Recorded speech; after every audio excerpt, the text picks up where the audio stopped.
disappear. The Facebook Live is now set up. We're now in about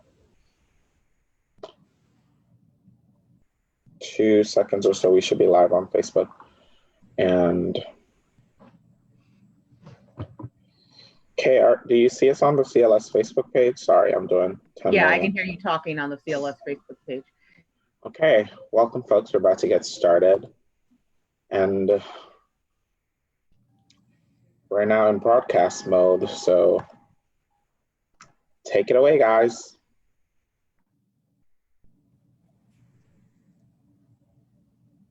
Okay, am I going ahead and speaking? Are we turned on, or Kay, were you going to do an intro?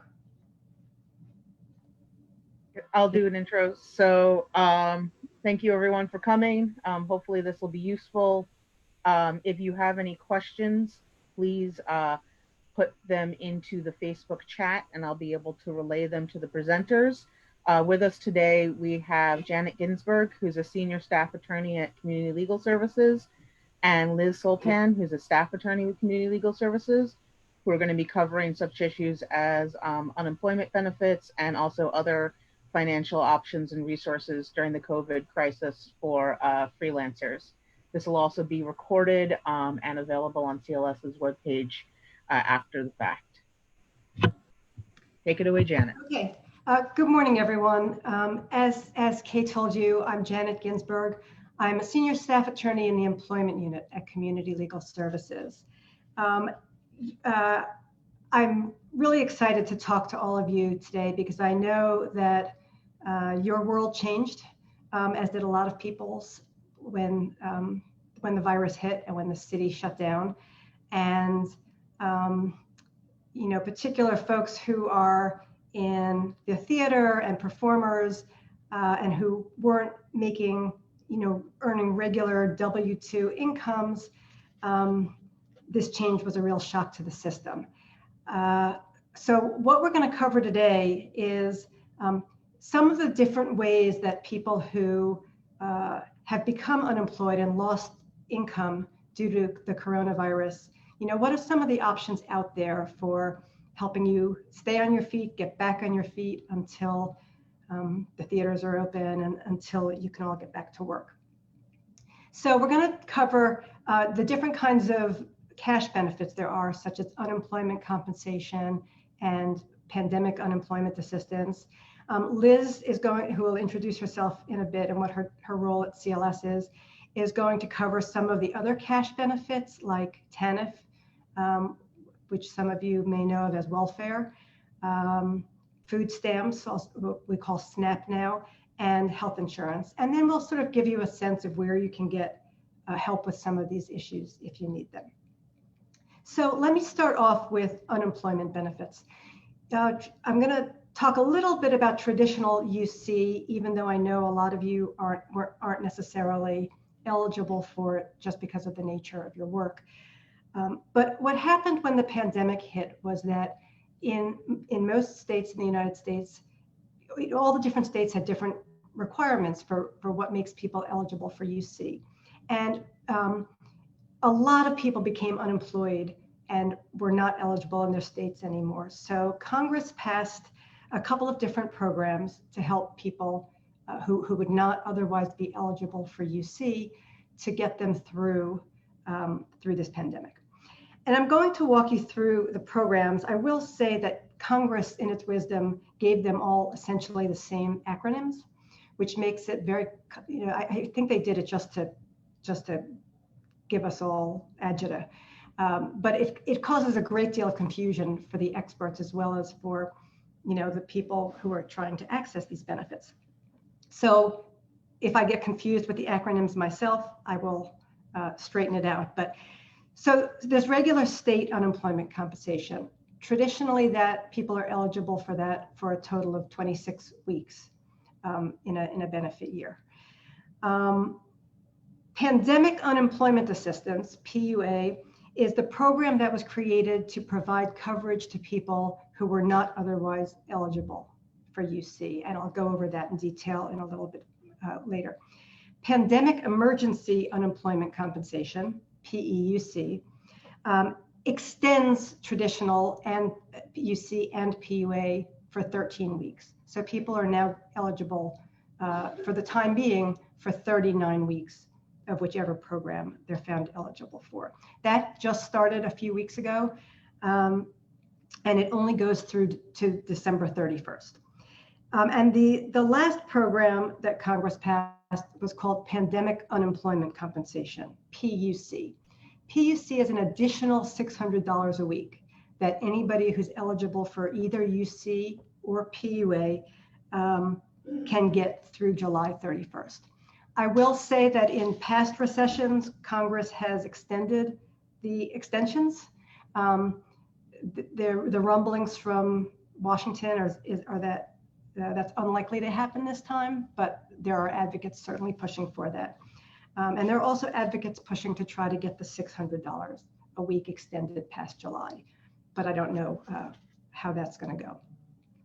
So since traditional UC is sort of the first resort for people, I'm going to just walk you through it a little bit, because as I explain later, if you're eligible for UC, that's what you have to go on. You can't go on PUA. And the best way to apply for UC is online. Oh, I'm yeah. Yeah, I tend to forget that I've got a screenshot PowerPoint. So the best way to apply for UC is through the website that I've posted, www.ucpa.gov. You can do it by phone, but people are not getting through now, and there's a lot of kinks in that system. So we really do recommend that people do it online. And it's also best to do it with a computer if you can. A lot of kinks are happening if people apply through their smartphones. If you don't have a computer or you're limited English proficient, you can get help by calling Philadelphia Legal Assistance Hotline, which is staffed by volunteers. And the number's on the screen at 267-999-6910. So people go on, the first thing that UC will consider is whether or not they're financially eligible. And we've got lots of people who are coming to us and saying, I applied for UC, I haven't heard anything, I haven't even heard if I'm eligible. So when people come to us and they're saying, where's my UC money? Here's what we're generally telling people. If you filed an application over 3 weeks ago and you still haven't received a PIN number, because that's the way you file weekly claims for UC is you get a PIN, you should request a new one. There are a lot of kinks in the system. That's one of them, is that UC is not sending the PINs. If a claimant has been filing their biweekly claims, and even if they haven't been paid yet, they should still be filing their biweekly claims, there may be an issue with the claim. All right, so if people apply and don't hear back, there's lots of things that can be going on the other end. It could be that UC is trying to figure out whether they're financially eligible in the first place. It could be that there's a separation issue, meaning you need to be not only financially eligible for UC, but your reason for separation has to be one that would make you eligible. So you can't have been fired for cause, for example. So it could be if someone's applied for UC and hasn't heard back, it could be that the employer has called in and said, no, they weren't fired because we closed down because of COVID, or because, they closed down because we fired them for doing something wrong, before the virus even hit. The other reason could be that in some previous UC claim, the person might have what's known as an overpayment. And I'll discuss that in a little while. But essentially, it means that at some point in the past, you were deemed eligible for UC, got some money, and then later on, they realized that you were not in fact eligible. And that overpayment can stop you from getting future payments for many years, in fact. So if you haven't gotten your UC money, that, if you're eligible for UC, that could be what's happening. I put up this chart to show the different things that we have in our pocket that we tell people to do if they're found to be ineligible for UC. I'm not going to go through it in detail. It's very confusing. Quite frankly, every time I have to figure out if someone's financially eligible for UC, I basically have to study this chart all over again and twist myself into pretzels figuring it out. But I did want to share it for the group just to show you that depending when wages are earned, and for UC, they have to be W-2 earnings. They can't be 1099 earnings. Depending on when they're earned is what determines whether or not someone is eligible for UC at that time. Okay, so if you were found not eligible, and as I said, I understand that many of you, just because you do gig work and freelance work, may not have been eligible for UC. You will be eligible for unemployment compensation, for PUA. PUA is designed for people who have lost work because of COVID-19. So you're not going to be eligible for PUA if you've lost work because of some non-COVID related reason. But I will say that they are, we think, going to interpret COVID related reasons fairly broadly. Okay, so who's covered for PUA now that was not covered for UC are, well, I wrote freelancers, but I meant freelancers. Sorry about that. Independent contractors or freelancers, people who are self-employed or small business owners, gig workers such as Uber and Lyft, workers with not enough work history for UC. So if you were found ineligible for traditional unemployment compensation, just because you didn't have enough W-2 income to fit into that very complicated chart that I showed you, you're going to be eligible for PUA. And the other category that's been really key for a lot of our clients is you're eligible for PUA if you don't have work history for UC, but you were about to start a new job. So if you haven't been working and you really don't have even any income in the past, but you were about to start a gig, you were about to have a contract, then you're going to be eligible for PUA. So how to apply for PUA? You go onto the same website, www.uc.pa.gov. For PUA, it has to be done online. It cannot be done by phone. And if people don't have an email address, the website will help people set one up for purposes of PUA. But you go online, you fill out this very, very complicated application. I have to tell you, I've been through this application a number of times now with clients, and it is so incredibly confusing. The questions are confusing. What you need to know is confusing. So do the best you can. The application itself, the computer application itself, has a lot of glitches. People are being kicked off at times they shouldn't be kicked off. People are being deemed ineligible for reasons they shouldn't be. And the biggest problem, which we'll discuss in a bit, is that people are applying and then just never able to file their claims or never able to get on. The state knows that there are a lot of glitches. They are working on fixing it. I'm going to walk you through later different ways you can try to get through some of these glitches, or places you can go for help if the ways that UC has set up to get through it are not helping you. We do recommend that before you start filling out the application, you have everything with you. Have whatever documentation you need of your work history, your income. You'll get kicked off and timed out if you get to the point where it says put in your income, and then you have to go find it. So try to have everything with you when you apply. So who cannot get PUA? Undocumented workers can't get it.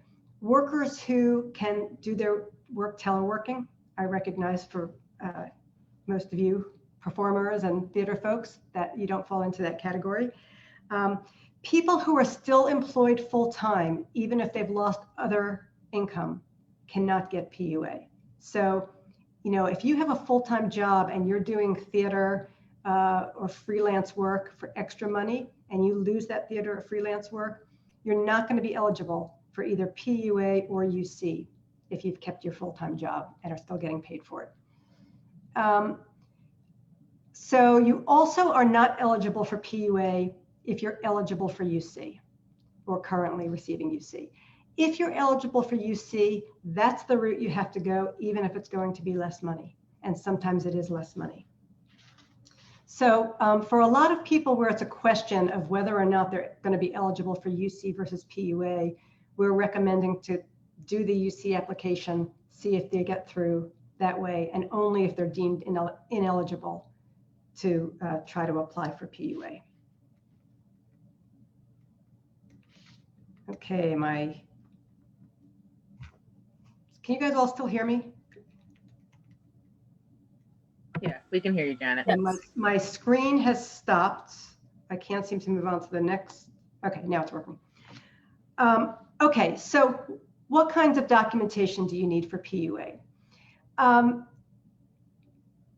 PUA, you don't need to have any documentation to be eligible for PUA. But the income that you made in 2019 is what PUA is going to use to determine what your weekly benefit is.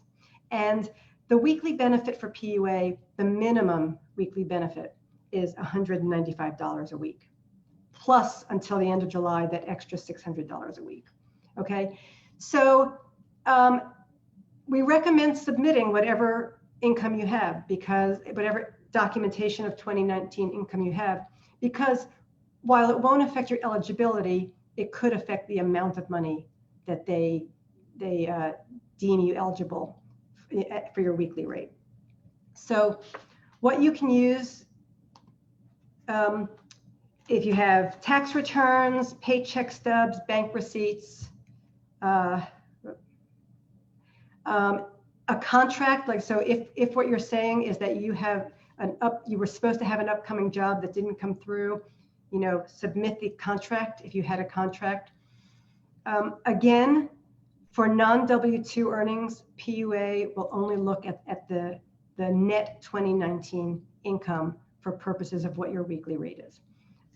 You do need to submit what your W2 earnings are, because you need to let them know what, you know, all your earnings were. And again, even W2 earnings will help push up your weekly rate.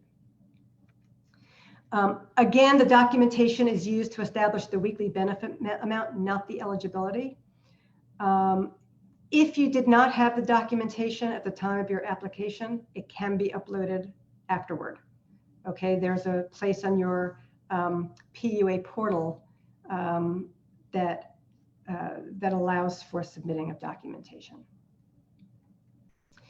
Some of the key differences between PUA and UC that I'll go over, just because this is causing great confusion among people, especially people who may have filed for UC at some point in the past. For both UC and PUA, you need to make regular claims. You need to go in and let them know that you're still unemployed. They want to know what income you've made. The difference is that for UC, the claims are filed biweekly. And for PUA, the claims are filed weekly and can only be, for PUA, that can only be filed online. UC has a phone system where you can file your claims by phone. It's very important to file your claims, whether it's for UC or PUA. Even if you're not getting the money yet, even if there's a glitch in the system, they're only going to pay you for weeks that you've filed claims for. So if you're having trouble, if you haven't received the money yet, still go into their system and let them know that you're still unemployed and whether or not you've received any income during that particular week or 2 weeks. PINs, okay? Only the UC system has PIN numbers. So we've had lots of people who have been calling us who were applied for PUA and are very confused because they haven't received a PIN. Only the UC PIN numbers, all right? And you use that PIN to go in and file your biweekly claims. PUA instead, you'll have created when you applied, you'll have set up a username and a password. And that's the way you go in and you file your weekly claims for PUA. Reporting income. This has been very confusing. For unemployment compensation, people always have to report their gross earnings, so their pre-tax and pre-deduction earnings. For PUA, you report the net earnings. If you're submitting both W-2 income and 1099 income, for the W-2 income, you have to report the gross, and for 1099, you have to report the net. I'm sure you're all as confused as I am, but that's the way they've set it up, and that's also causing a great deal of confusion.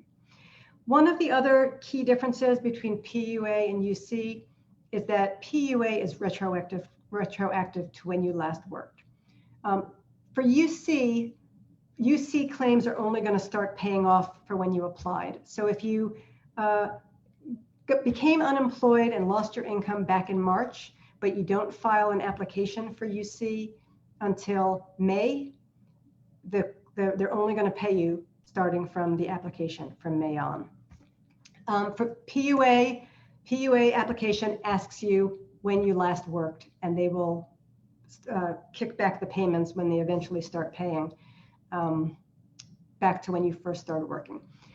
That's really important. I'm sure a lot of you are having the problems that our clients are having, which is that they filed applications pretty quickly, and between the glitches in the system and difficulties they had with the application, some people haven't been paid at all, anything yet, since March. With PUA, at least eventually, when we get people paid and when it kicks in, they get big checks that are going back as far back as when they reported to be their last day of work. So problems with the PUA application. As I stated, it's had enormous problems, both upfront and once people think they've gotten their application in with not getting any payment. What we're telling people is to wait and try again, that again, the applications are going to be backdated to when people lost their work. The department is making daily updates to the application. Theoretically, they're supposed to be. We're constantly fighting with them because there are still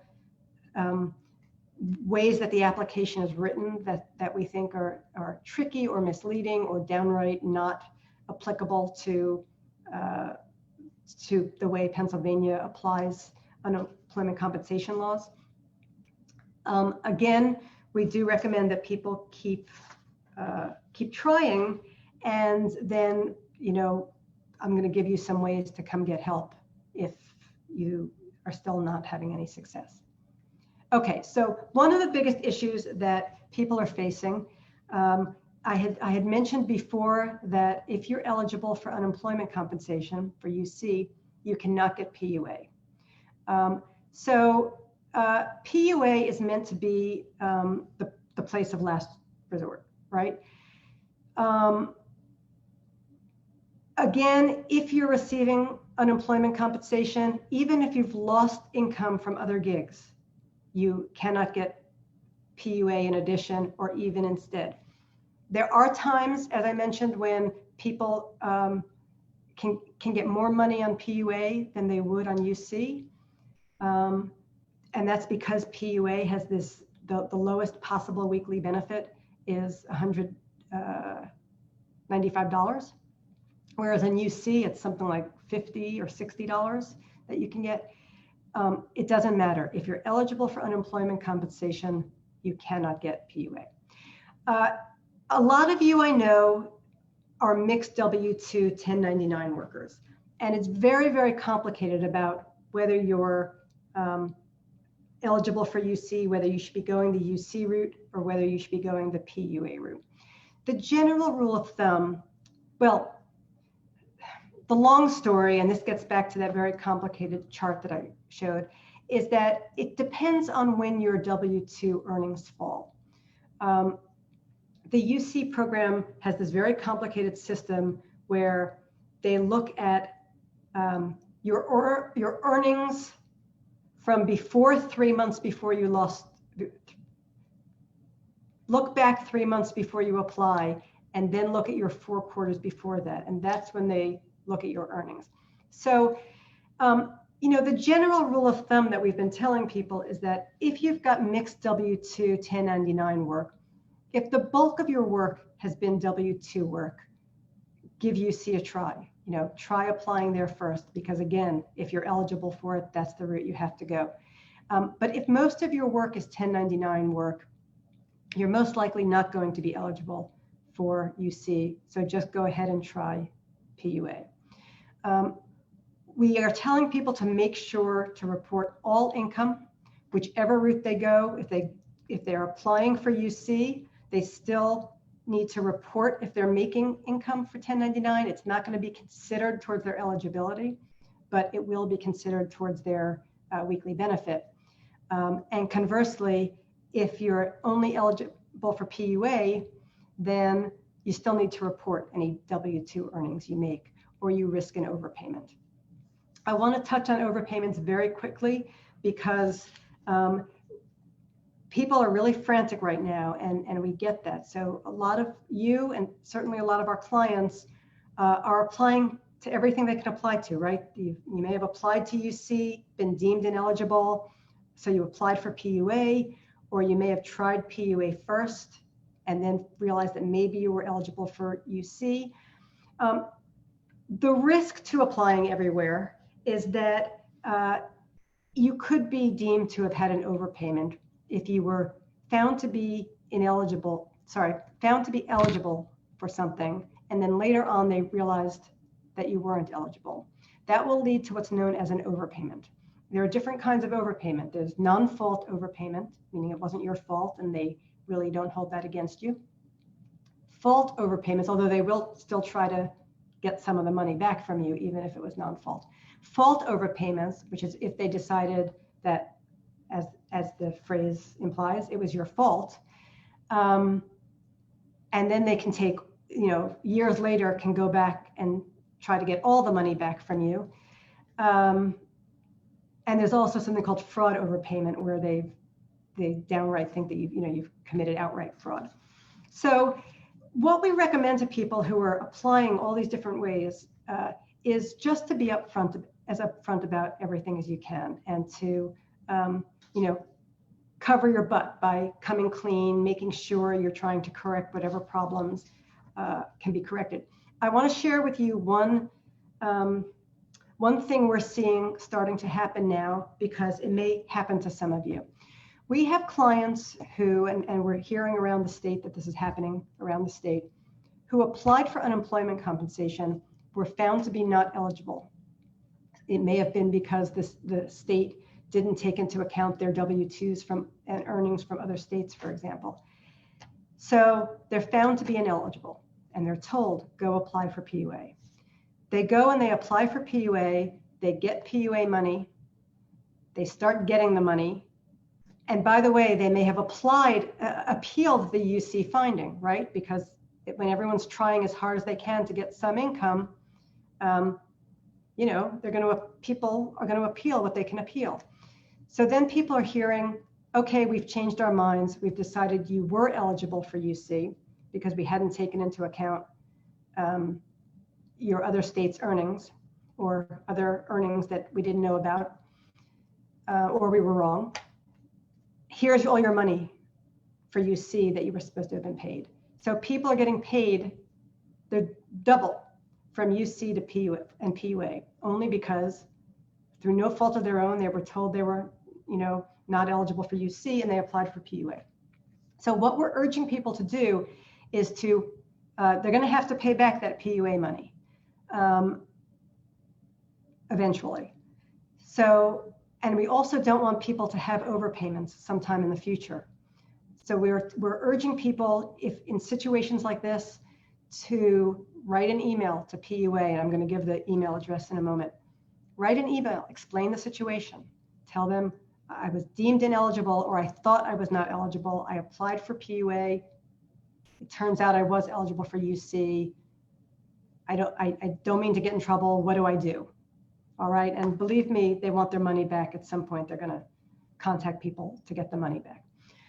But that's true of all these W-2, 1099 complicated earnings. You know, people are going to make mistakes.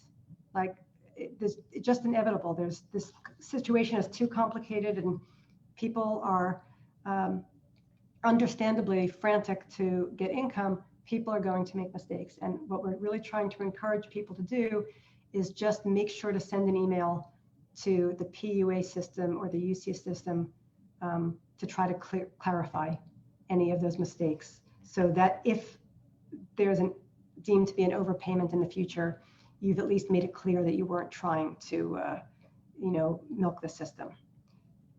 Okay, so where to get help? For problems with UC claims, there's a number that you can call, 888-313-7284. I have put theoretically in parentheses because it's virtually impossible to get through to that number now. Or you can email the address I've put on this PowerPoint, uchelp@pa.gov. And I've also put that in parentheses as theoretically. That is the general number that email address that UC has always used. They used to, in the normal world, they used to get back to people in 2 or 3 days. And right now their backlog is 44 days. That's what the Secretary of the Department of Labor has announced. So you can send an email there. They will get to it eventually, but they're really, really backlogged. And I know that doesn't help people who are frantic for income, but there's not really much we can do about it other than I will assure you that the experts and the advocates who deal with UC and PUA are working with the state to fix these problems, okay? For problems with your PUA claims, there's a phone number, 855-284-8545. I did not put theoretically next to that number, although for a long time, all you got was a busy signal. In this past week, we have been hearing of people getting through to it and then having a 2-hour wait on hold, but then actually getting to speak to a human being. So if you've got the time, if you've got the patience, pick yourself up a good book and dial that number, and people are getting through to it, sometimes just having to wait a really long time, which is where the book comes in. Or you can email ucpua@pa.gov. Those emails can be used for questions, problems. Oops, I made a mistake. Here's what I'm trying to correct. UCPUA is also having a huge delay getting back to people.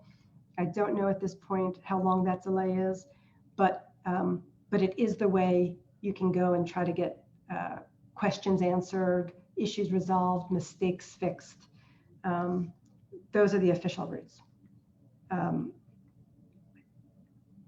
And at the end of this presentation, I'm going to pass this over to Liz now. We will give you our contact information so that if these official routes don't work, you'll know where else to come to us. So Janet, this is okay. I'm actually going to jump in with some questions. Okay. So just a reminder to anyone on Facebook or anyone in Zoom. On Facebook, you can put stuff in the comments. In Zoom, please if you have any questions, please put them in the Q&A. And I'm going to try to relay them. Just a reminder, we can't answer case-specific questions in this forum. Like Janet said, she's going to give out her information to contact for any specific questions, and there's also PLA is also available if you have case-specific questions to your case. I'm going to do my best to kind of generalize some of these questions that I've gotten thus far, and again, put them in the chat, put them in the Facebook. That would be great. All right. So first question is if someone has applied and essentially was only able to be approved for some of the weeks, and due to a potential technical glitch, they got thrown out, and they haven't been able to get through to get the other weeks taken care of. Is there any remedy for that, or who should they contact in that case? Yeah, that's a really, really common glitch. It doesn't help that person right this second, but the state is working on fixing that glitch, but it is a common glitch. So what we're telling people do for the time being is to try to call that number. If it's a PUA claim, hopefully you'll be able to get through, or to send in the emails. If none of that stuff works and you're eligible for our services at CLS, you should call us, and we might be able to push some things along. All I can say is, and this again doesn't help the individuals in that situation immediately, it will get fixed and they will get paid, going back to, if it was a PUA claim, to when they first lost work. We are telling people, though, to keep filing the claims, though, even if you're getting thrown out. Keep trying to file the claims. Don't give up and just stop filing the claims because you're getting thrown out. Okay. Liz, do you want to join? Do you have anything to add to that? Feel free to kick in with any of my UC PUA answers if you have another thought. Thank you. No, I don't have anything to add. Okay, here's a UC question. If someone's job is reopening and they have a health reason why it is unsafe for them to return to work, are they still able to get unemployment, or do they lose that ability? Okay, that's a really excellent question. And in fact, I'll answer that now, but I also have a slide at the end of this that I was going to raise that with, because back to work issues is now becoming our new meat and potatoes. The general rule of thumb is that if you get offered your job back, or if your job is reopening and you refuse to go back, you do risk losing your unemployment if you don't go back. However, the exceptions to that are if you have good cause for turning down the job or not going back. So some of the reasons that might be good cause are the example you just gave. If your health is at risk, and it helps if you can document that, right? It helps if you can get a doctor note saying, I've got so-and-so condition. It's really unsafe for me to go on public transportation or to work right now. If you believe that the workplace that you're going back to is unsafe, that might be a good cause. If you're getting a major cut to your salary or your benefits, if you go back to work, might be good cause. And these are all case-by-case analyses about like how much you have to be cut. Are you having issues with childcare because your childcare center is not open again? The one thing that is very crucial is that if any of these things apply to you, that you discuss these with your employer and do it in writing so that you can document it.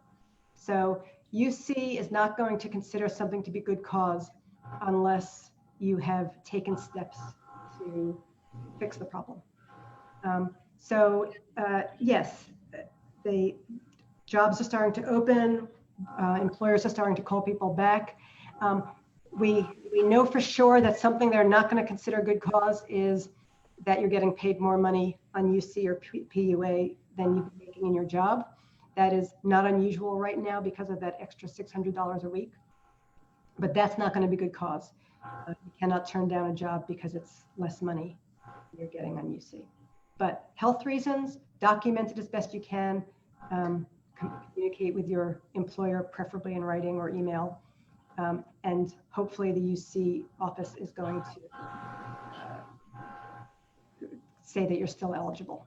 Okay. The other thing I want to add about this, because this is something that we're concerned about, is when people file their weekly claims or their biweekly claims for UC, the question is always asked, were you offered work during this week? And if people answer yes, like this individual who just asked this question, if they're offered work back, their job is reopening, we are urging everybody to always be honest on these applications, because there's the overpayment and fraud concerns if they don't answer honestly.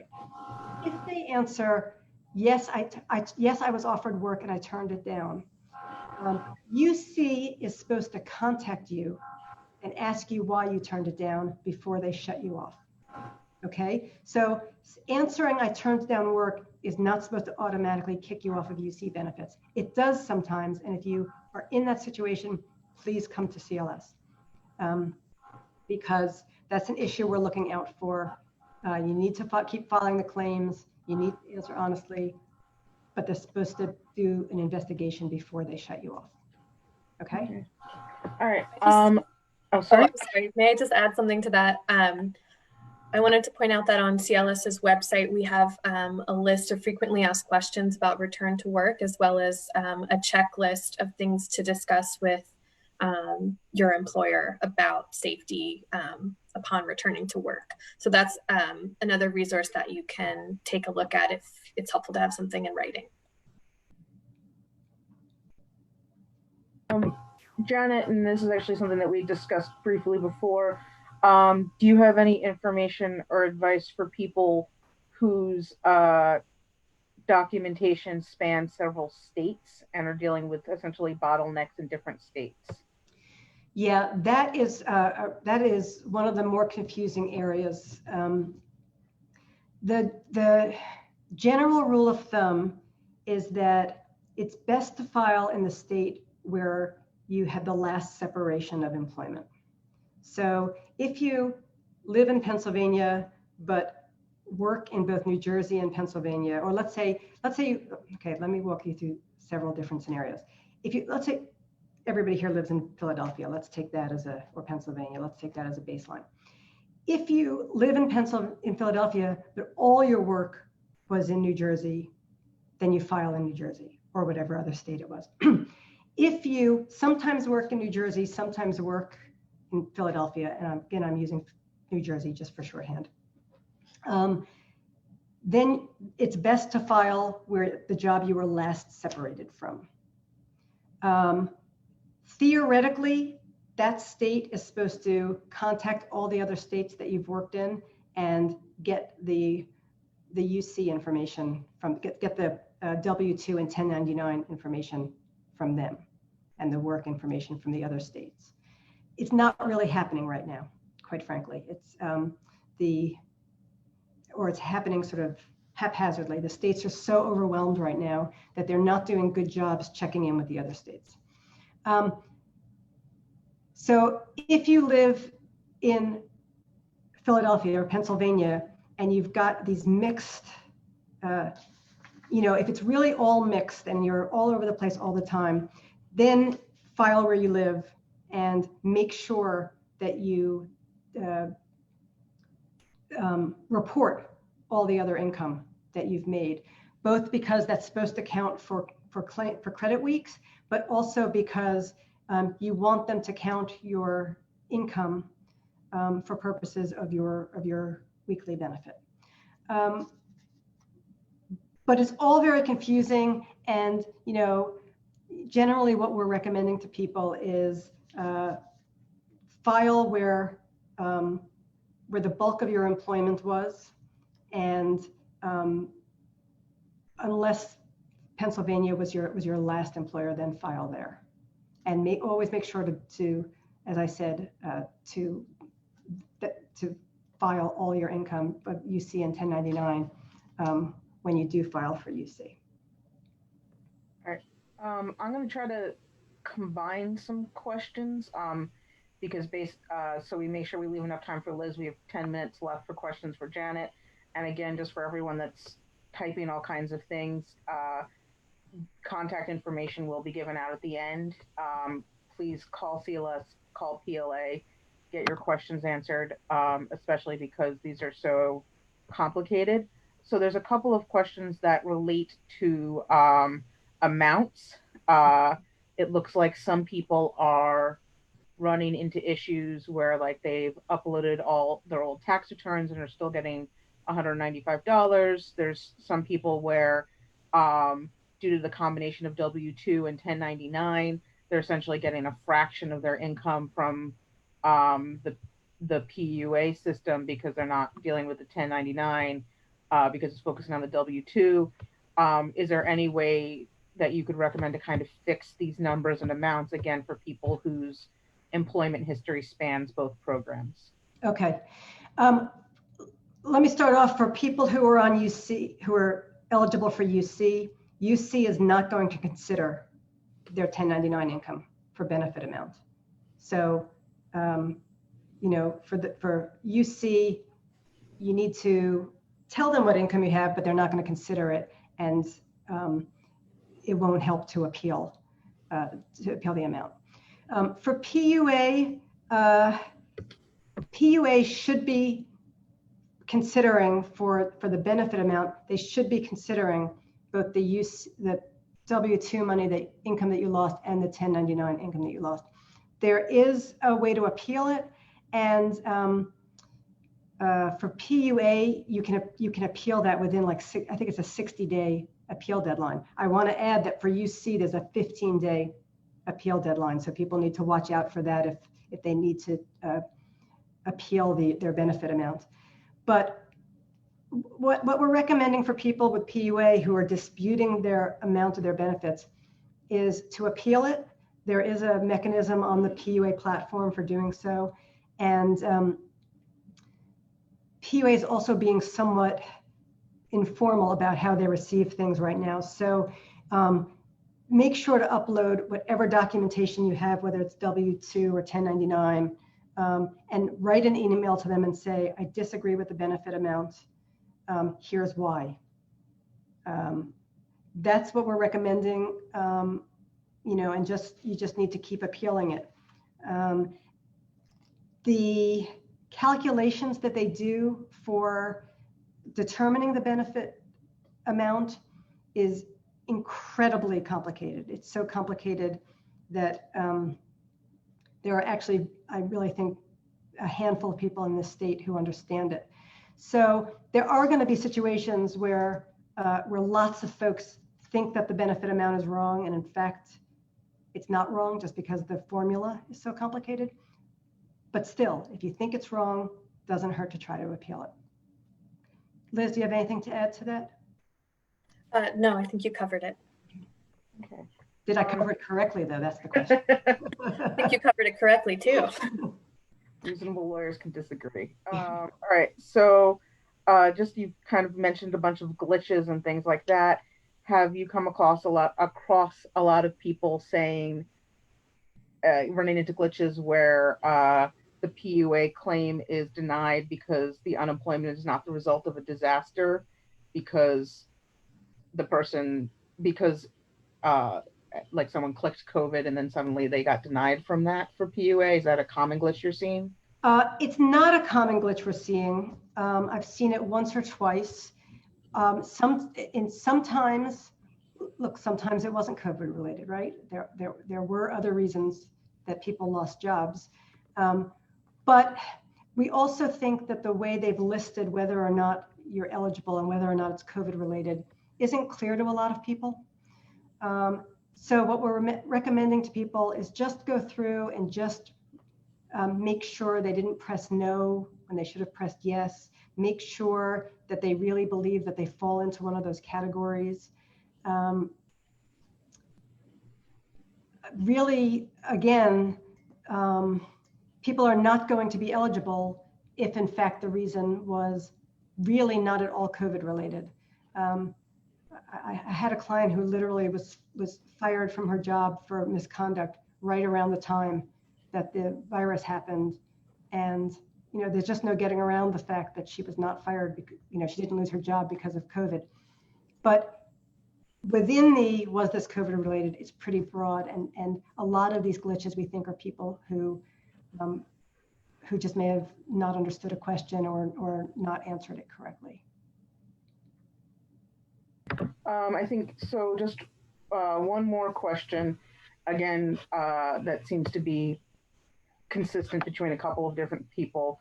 What about essentially switching from unemployment to PUA? For example, for people who were on unemployment pre-COVID on a normal unemployment thing, they had a contracted position, that was then canceled because of COVID are at that point, are they able to essentially switch to PUA at that point? They cannot switch to PUA at that point because they'll be eligible under PEUC, the extra 13 weeks of extended benefits.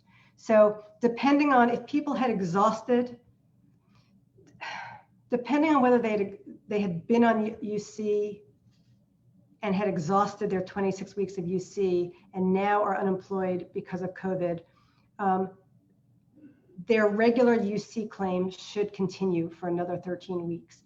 And whether or not they have to reapply for the UC is a complicated one that I don't have at my fingertips, but it has to do with essentially whether or not you're still within your claim year.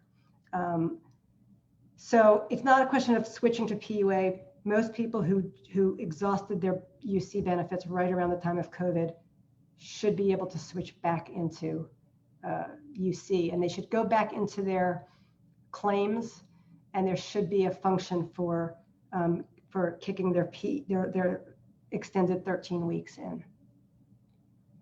But what they won't be able to do, for example, I know there are people who would like to switch to PUA because sometimes it's a higher amount. They will not be able to do that. In terms of people who are like adjuncts, is that a UC claim or a PUA claim? It depends. So sometimes adjuncts get W-2s, sometimes they get 1099s. If they got 1099s, it's a PUA claim. If they got W-2s, it may still be a PUA claim. Again, if they didn't have enough benefit weeks in their this past claim base year. Okay, and we briefly touched on this, but it's popped up a couple times again. If someone is denied and they think improperly, for example, that they're told that their unemployment is not the result of a disaster or anything like that, they feel like there's been some glitch in the system that has led to their denial, what steps would you recommend them taking at that point? The first step we recommend is to make sure to appeal that decision with whatever mechanism, whether it's UC or PUA, both have functions that allow you to appeal. So get the appeal in because you don't want to get time barred. You don't want to get miss any appeal deadlines, and reach out also to the emails for both either UC or PUA about why they think it's a mistake, and then they can always call us. If we can help them, we will try to help them figure out whether or not there's a way that we can help them get the benefits. So at this point, we're going to switch over to Liz. I know that I haven't been able to touch on everyone's questions in all of the chats. Like I said, I was trying to combine them as best I could based on our time constraints. Kadeem, who's a helping host and another member of CLS, has put contact information in the Facebook chat for PLA and CLS if you want to follow up with your specific question that you feel like didn't get answered. Liz, however, will be touching on some of the questions that people have been asking about essentially what do you do if you can't get any of this money, and what are some other options that you may not traditionally qualify for, but you have access to now as you fight with these convoluted systems. Thank you so much, Kay, and thank you all for being here. I know this is an overwhelming amount of information, but we're hopeful that it's helpful to you. And I want to reiterate that CLS is here to help you. Philadelphia Legal Assistance is also here to help you if you're running into problems with these programs. So as Kay said, what I'm going to be highlighting are programs that are public benefits programs administered through the County Assistance Office. These are programs that you may not have needed to access before, or maybe you have, but we want to highlight them for people whose income situation has changed, such that they may be newly eligible or eligible for additional benefits that they couldn't access before. So the first program I wanted to highlight is called Emergency Cash Assistance. This is a new COVID-specific program that Pennsylvania recently started. And the idea is to provide one-time cash assistance to people who were working on March 11th and lost income due to COVID-19. This program is only for people who are pregnant or parenting, so you have to be living with a child who's related to you. And there are some requirements about the resources available. So you can't have over $1,000 in savings. This program is a good fit for people who are waiting for unemployment compensation or pandemic unemployment assistance to come through. Because if you were working as of March 11th, you should be eligible for one of those programs. If not UC, then PUA. But this cash assistance grant is a way to bridge the gap while you wait for that to come in if you're pregnant or parenting. You can apply online at compass.state.pa.us. There is a direct link that you could use if you're accessing the website from a computer. On a smartphone, you might need to go to the main Compass website, scroll to the bottom, view full page, and then click the option for applying for the emergency assistance program. So it's better if possible to apply on a computer, but I realize not everyone has access to that right now. This program only goes until July 12th. It was actually scheduled to end tomorrow, but it's been extended for another month. So you should apply as soon as you can. The requirements for this program are relaxed compared to ongoing cash assistance.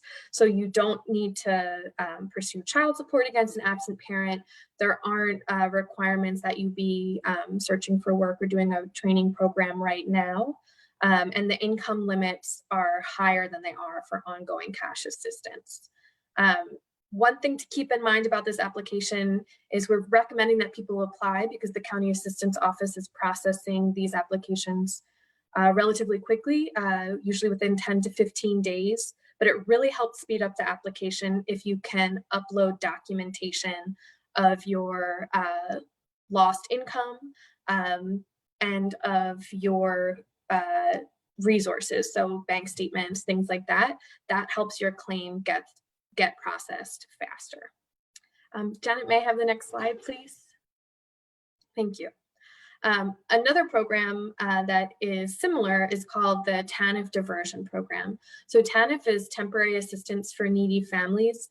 This is an existing cash assistance program that provides people who are pregnant or parenting with monthly cash assistance. The way that TANF Diversion is different is that it's specifically for people with a recent work history. So you have to have been working in the past 180 days. That includes if you were doing a training program. This program might be a fit for people who expect to be working again within a couple months and need cash assistance on a one-time basis rather than an ongoing basis. I realize a lot is unknown right now, so it might be hard to know that. The income limits for diversion are stricter than they are for the emergency assistance program. So for diversion, your income can be up to 150% of the federal poverty level. For, for emergency assistance, your income can be up to 150% of the federal poverty level. But for diversion, if you are a household of 3, for instance, you can only have income up to $403 a month to be eligible for the diversion program. And what diversion gives you is 1 to 3 months of the TANF grant at one time. So as a one-time cash payment. You also apply for this via Compass. You can write in the notes with your application that you'd like your application to be considered for diversion. These applications are not being processed as quickly because an interview with a caseworker is required, and you have to go into a little more detail about what your temporary needs are and how the diversion grant amount could fill them. So we're recommending that if people can apply for the emergency assistance program, that they do that. But after July 12th, if that program is no longer available, diversion will be available and will be an option for people.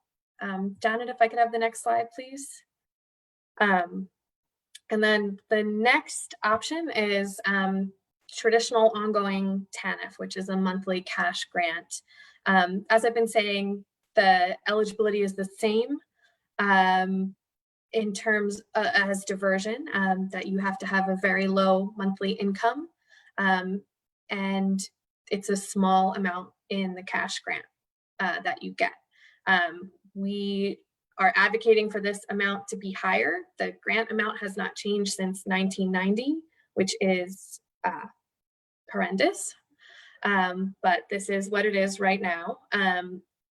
Again, you have to be pregnant or parenting. This would be a fit for people who can't meet the work history requirements of the emergency assistance program or diversion, or people who have already received a grant from those programs and are now need ongoing assistance. TANF does have some more requirements in terms of child support cooperation. There are work requirements, but they're not currently being enforced. And again, there are strict income and savings limits, so you can't have savings over $1,000. And the application is available online at compass.state.pa.us. Janet, if I could have the next slide, please. So the next program is not technically a cash assistance program. It's SNAP, which many of you will know as food stamps. So this provides a monthly grant specifically for food costs. It can be up to $509 a month for a family of 3. While there's a federal emergency declaration and a state emergency declaration in place, everyone who's getting SNAP, that would normally be based on your household, your amount would normally be based on your household income. Everyone now during these emergencies is getting emergency allotments that bring them up to the maximum grant for their household size. So people are getting a little extra. The eligibility is a little bit complicated here. It depends on your gross income and your net income, but I'll just say that the income limits are relatively high compared to the other cash assistance programs that I was talking about. So many people are going to be eligible for a SNAP. If you were not eligible before because you had too much income from work and you've lost income from work, now is the time to apply. You can apply online. You can also apply over the phone with help from Benephilly. And when I'm finished speaking, I'll type that number into the chat here for you all. In addition, and this is something that should, I'm hopeful has already happened for many of you who are already receiving SNAP. Families with kids who were getting free lunches at school should be automatically getting about $370 on their EBT card to replace the cost, the school meals that were lost with the schools closing. There's nothing you have to do to get that benefit. It should already have been arriving on people's cards. The only thing is if you were not getting SNAP before the pandemic, so you don't already have a card, the school district is mailing cards out to families. So you'll want to make sure that the school district has your correct address. And that mailing, unfortunately, is not happening as fast as we would like. From what we're hearing, it's going on throughout June. So keep an eye out for that. Janet, may I have the next slide, please? Okay, one other program that again is not technically cash assistance because it's specifically help with utility costs is LIHEAP Recovery Crisis. This is a program that also was put in place specifically to help with COVID related needs. So LIHEAP Crisis is a grant to help pay heating or electric bills. LIHEAP Recovery Crisis is an extra grant amount that's helpful now to deal with COVID related needs.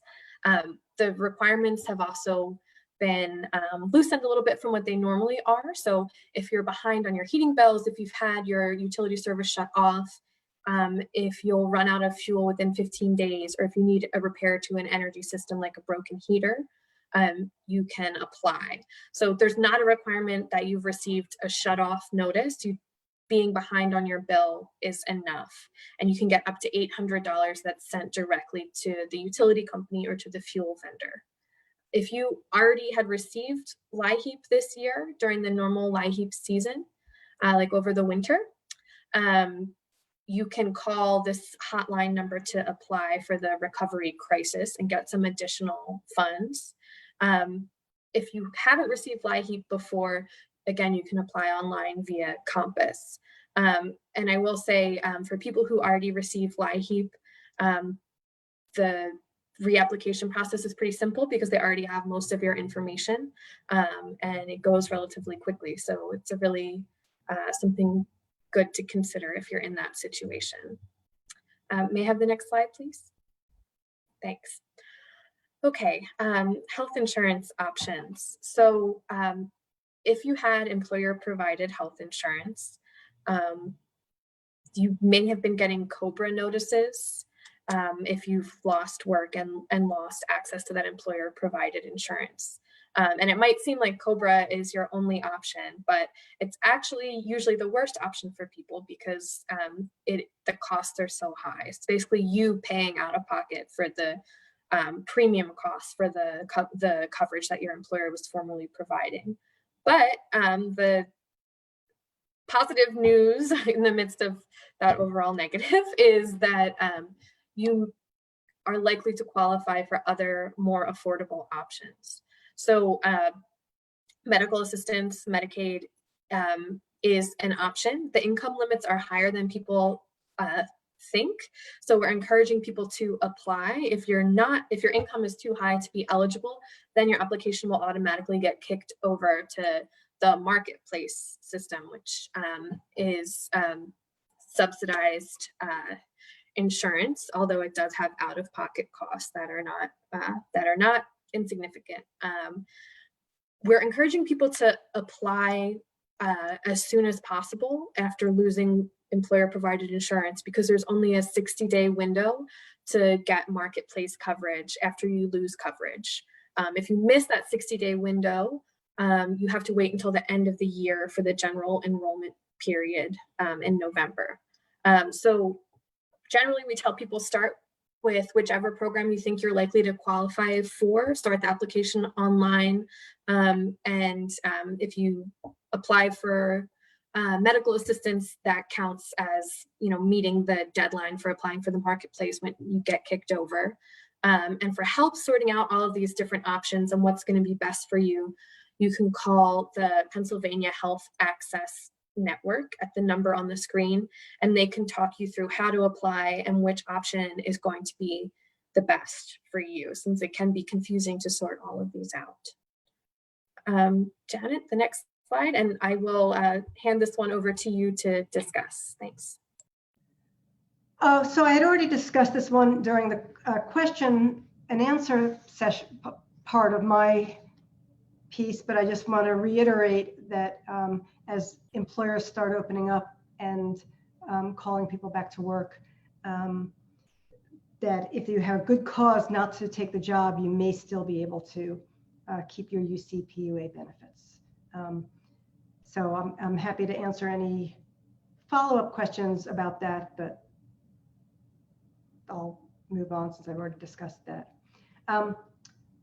Last but not least, where can you go for other help? We have on our website, Liz had earlier said that we have things about return to work. We have a whole section in our website about the coronavirus, different kinds of information for workers. So, feel free to go to our website. There's lots of really good information there. And if all else fails, where can I get legal help? We are open for business. We obviously are all working remotely. So if you need help, our eligibility requirements are, you have to be a resident of Philadelphia and be below a certain income level. Your household has to be. But feel free to call our hotline at 215-981-3700.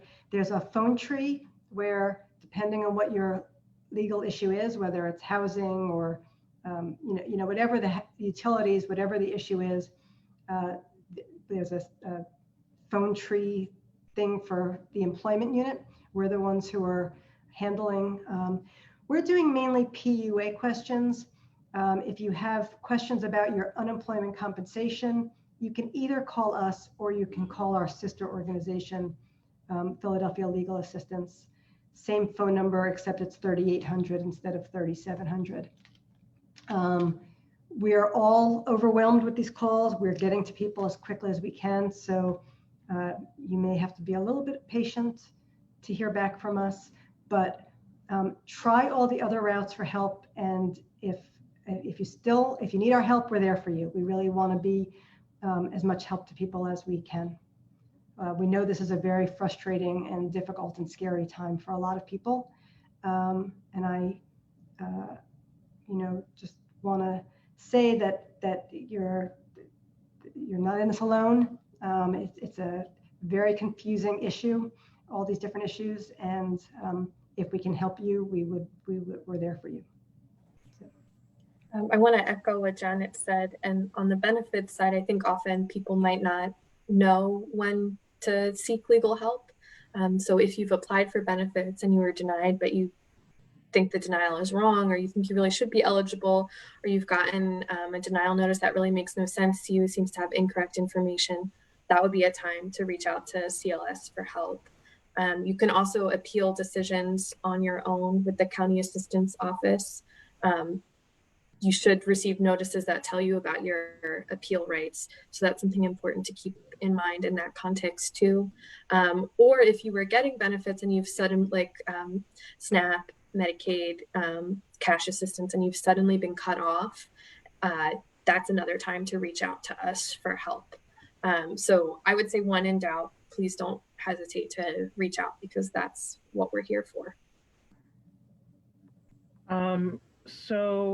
There doesn't appear to be any questions specific to Liz, to your presentation about alternative means of getting financial assistance. Because I'm a lawyer and I like the sound of my own voice, I am going to do a quick plug. As Janet mentioned and Liz mentioned, CLS handles a whole lot of different situations, and one of them is landlord-tenant law. If people are facing eviction due to their issues with unemployment compensation, please give us a call. We are all answering them. Some of y'all have my personal information to hand out, but please call to try to, so we can assist with that. So to get back to some of the older questions that I'd skipped over before due to time, Janet or Liz, there were some questions about the verification code that was just begun for PUA, and people are having trouble getting their codes in order to be able to fix things and get into their claims. Do you know anything about that system and have any advice about that? I'm not familiar with the verification code. Liz, is that what was kicked in because of the fraud? Yes, so now they're requiring two-factor authentication, so that when you try to access your system online, it asks you to enter a verification code that is sent to I believe it's to the phone number or email address that you have on file. That is so new that I think we don't really have an answer about how to fix glitches with it, unfortunately. I'm seeing some people in the comments saying that that when they didn't receive a verification code, they were still able to get in without it. So I think this may be another situation where, unfortunately, our best advice is to keep trying. And if it's a PUA issue, which I think is where the verification codes are coming up, to try the PUA phone number as another option.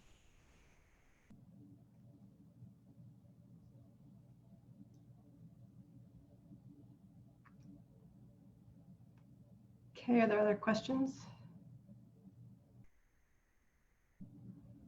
Yeah, sorry everyone, I'm looking at 3 different screens for questions. There's some questions about if people have timings of payments and making claims.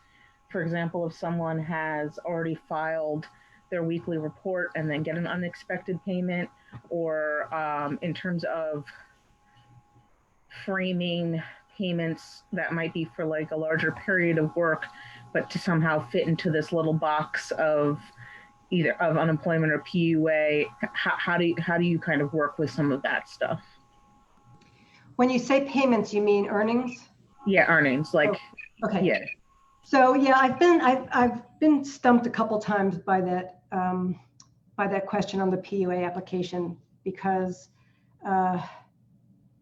it's very weird and broad, and it doesn't really easily capture people who are making different amounts of money at different times. What I've been advising people is just to make the best estimate that they can make, because it's not even worded in a way where they can say, in your last paycheck or your last earnings, how much did you make? So people just have to estimate as best they can, maybe give an average for the time period that they're asked about, and remember that it doesn't matter for purposes of eligibility, that it really is only going to matter for purposes of their weekly benefits and what their weekly benefit is set at. It's among the many imperfect questions on the application. That particular issue is one of the most imperfect questions there is.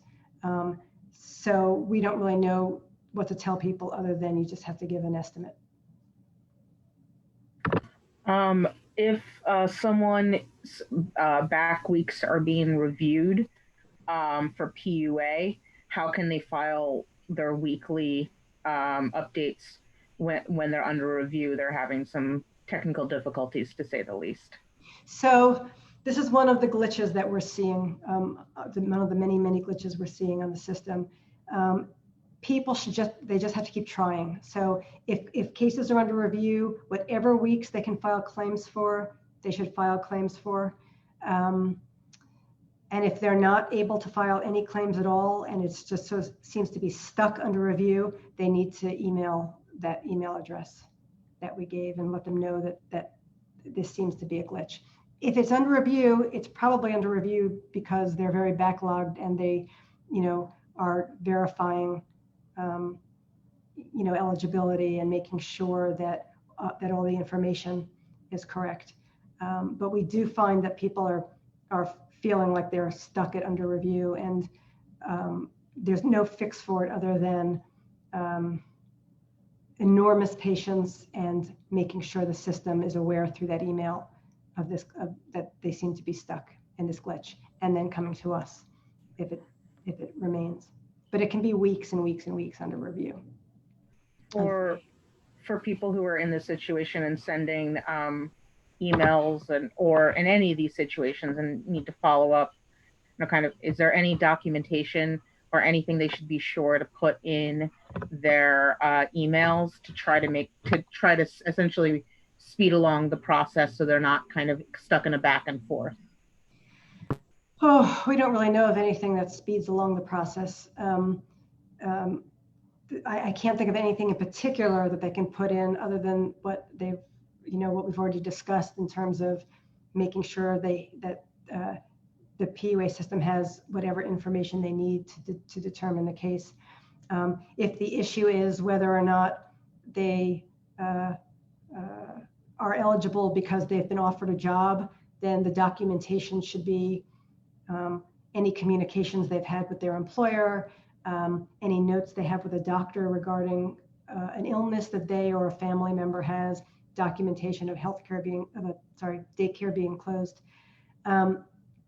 If it's a financial issue, they should just be inputting whatever documentation, if they have any, of income that they were making and that they've lost. Again, documentation isn't necessary for eligibility, just for PUA, just for payment amount. But there's nothing particular we can think of other than just make sure they have whatever in there will support your claim.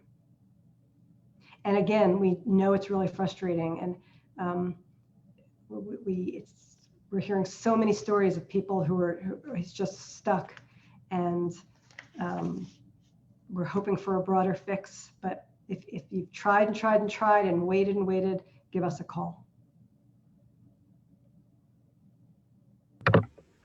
There's been a couple more questions related to glitches, some that we discussed in the earlier question section, which is saying that the claim is not the result of a disaster when the only thing you can check is COVID-19. Some of it is just seems to be that like on a PUA claim summary, there's not a column for PUC, and they're not sure why it's there. Can you just potentially reiterate kind of how to deal with these glitches, both kind of pre-denial and potentially post-denial? So one of the things is to make sure that it's an actual glitch and not a mistake on your application.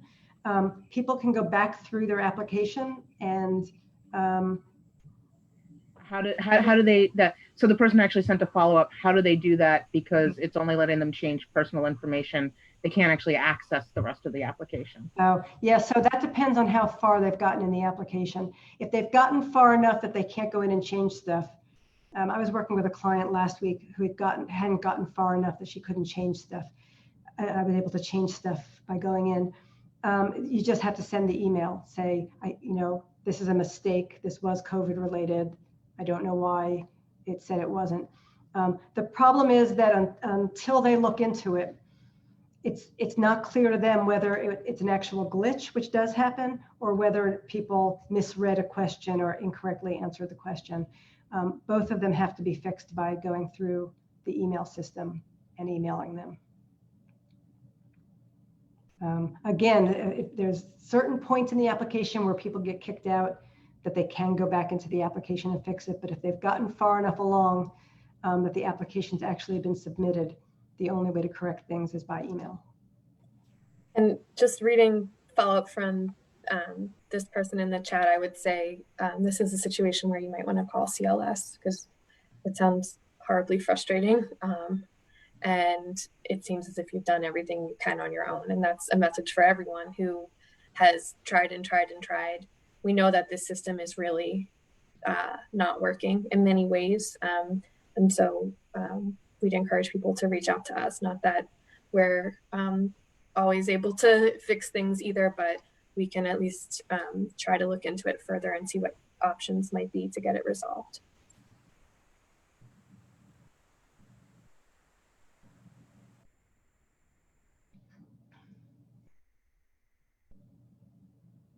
So that, unless anyone wants to put another question in either the Facebook or the Zoom Q&A, I believe that I've at least combined everyone's thus far. So I don't actually see any more questions.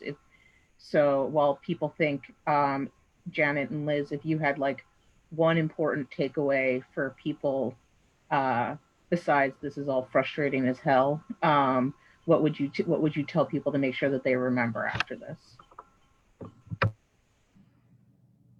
I don't know. I guess the one thing I would have people remember is that we're trying to be there for as many people as possible, and it's very hard to tell people who are losing income and are really worried about theirs and their family's financial situation to have patience. So I'm not saying that, but I guess the takeaway is that we're here to help. We in PLA, Philadelphia Legal Assistance, are working on this on the macro issue, working with the state to try to fix these issues for everybody. And I guess that's the only takeaway, is that we're trying to work really hard, both with individuals and in the broader sense, to fix this, and we'll keep trying. And the one takeaway I would have on the benefits side is that everyone who thinks they might be eligible or is interested in applying should go ahead and apply. There's no downside to applying and trying to get some help, whether that's SNAP, cash assistance, Medicaid. These programs are here for you. And I really encourage people to go ahead and apply for them. Maybe it's not something that was on your radar before, maybe it's something that that was, but you could get increased benefits, for instance, for SNAP now. So please keep those in mind. And if things go wrong, again, CLS is here to help with that. All right, I guess with that, thank you guys for participating in this. If anyone is listening, this was recorded and will be posted on the CLS's website and potentially other Facebook pages. So if you think that this information is useful, please spread around the link to the video. The other thing, because again, I like the last word is, if you are getting denied, watch your appeal deadlines. These are not fudgeable. These are not, there's no grace from the government on these. So please watch your appeal deadlines and take care of y'all. Take care of yourselves. Stay safe, everybody. Thank you, Kay and Kadeem, for making this possible, and thank you all for being here. Thank you.